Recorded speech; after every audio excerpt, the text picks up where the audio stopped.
Hinga lang, kalma lang. Sa wakas, maliwanag na rin ang lahat.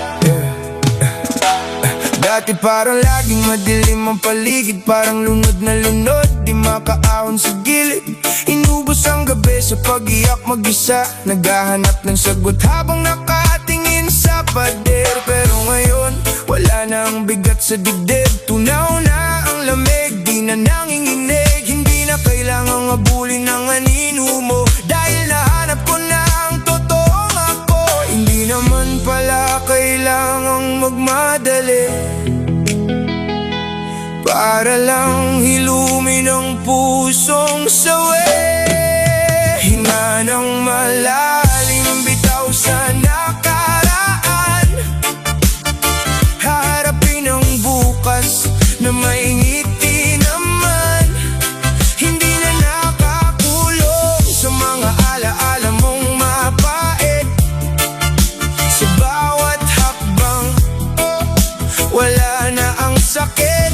Heto na ang bagong simula, malinis na papel, wala nang taling mabigat. Wala nang kaba, masarap palang mabuhay ng payapa ang isip sa sariling mundo. Ako na ang bahala.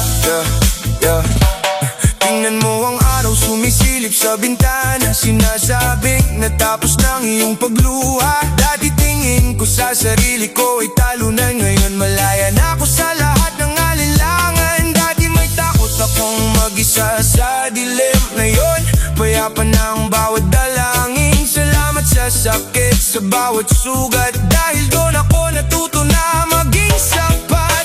Sabay sa tugtog, ramdam ang pintig, hindi dahil sumuko, kundi dahil natuto. Hindi dahil mahina, kundi dahil mas mahalaga ang sarili ko. Hinga ng malalim, bitaw sa nakaraan, haharapin ang bukas na may ngiti.